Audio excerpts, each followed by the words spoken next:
আসলে কিন্তু ভালো করে চেপে ধরবি। ওই তো এসে গেছে। হ্যাঁ আরে এই ছেলের বোধহয় আবির ডাকতো।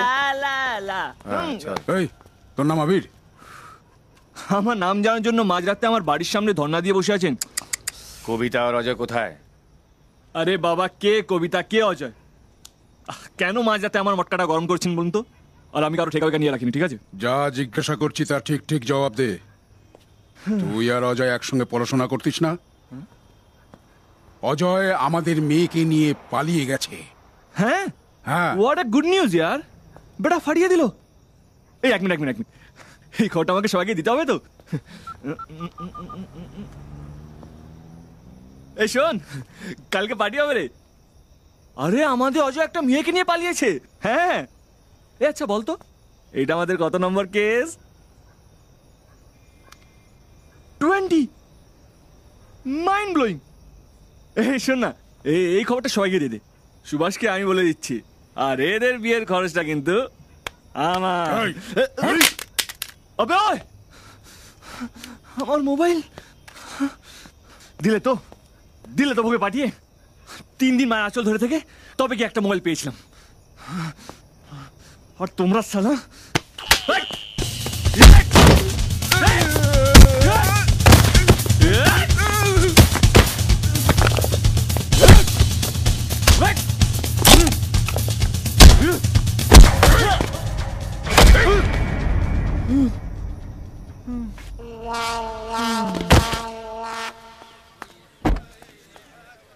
এই ওঠ। মা, আমি এখন উঠবো না, চা দাও তারপর উঠবো। চল বেরো। ওঠ। বল বল কবিতা কোথায় বল। ওই বল কবিতা কথা বল।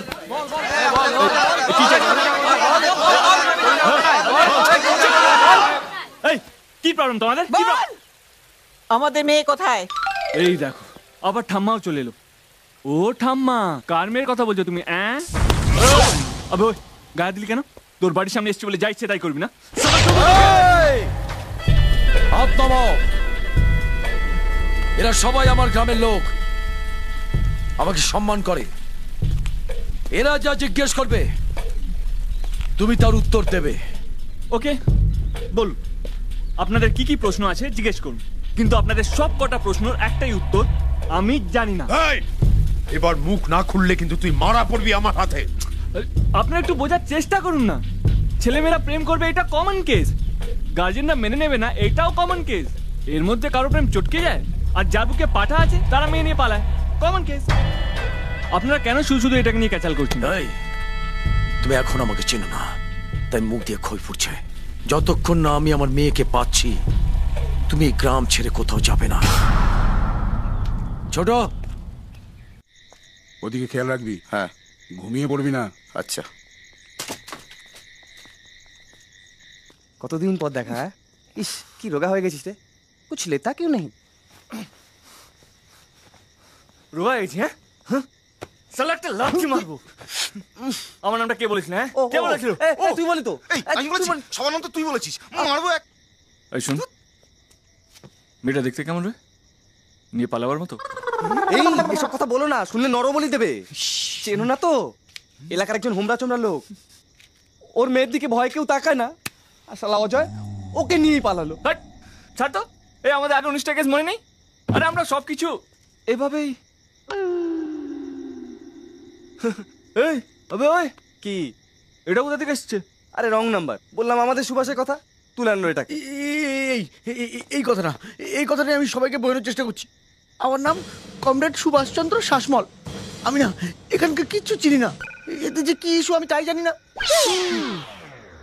তোমার এই এত বড় নামটা না আমার বলতে একটু কষ্ট হচ্ছে, সেই জন্য একটু ছোট করে দিলাম। কিছু মনে করলে না তো? না না, আপনি আমাকে সুজ বলুন, সস বলুন, যা ইচ্ছা তাই বলুন, শুধু আমাকে এখান থেকে বেরোনোর ব্যবস্থা করে দিন।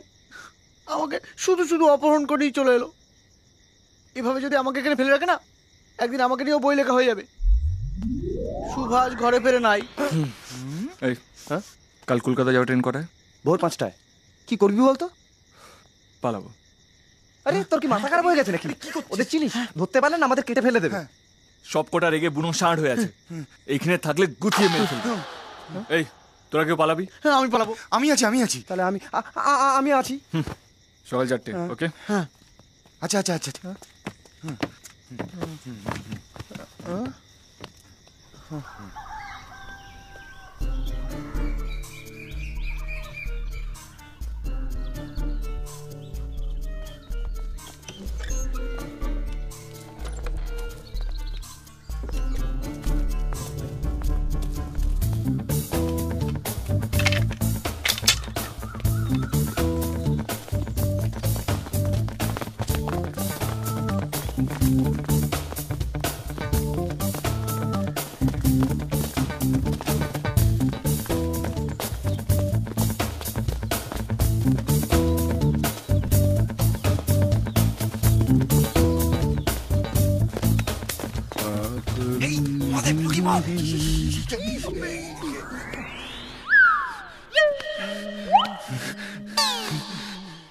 এই শোন, আমরা আবার এই গ্রামে ফিরে আসছি।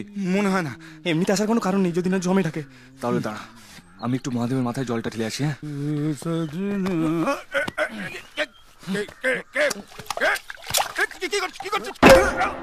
কি রে, তো মহাদেবের মাথায় জল ঢালবে বলেছিল, এ তো বেল পাঠাচ্ছি রে।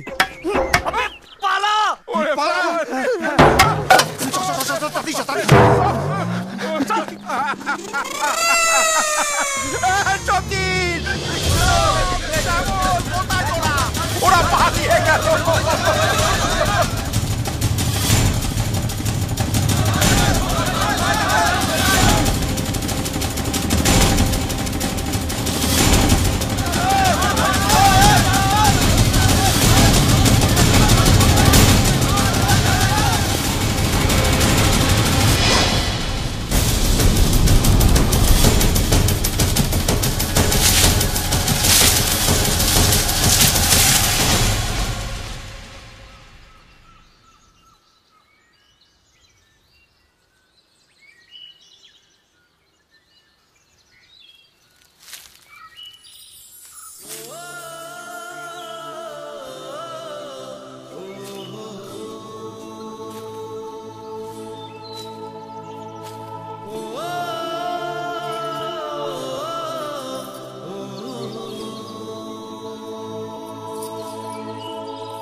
স্টেশনে ট্রেন এসে গেছে, তাড়াতাড়ি চল, বেশিক্ষণ দাঁড়াবে না, চল না। কমরেড ট্রেন এসে গেছে, চলুন। কি হলো, দাঁড়িয়ে আছিস কেন? ট্রেনটা ছেড়ে দিল। দাঁড়িয়ে আছিস কেন? আমি চল না।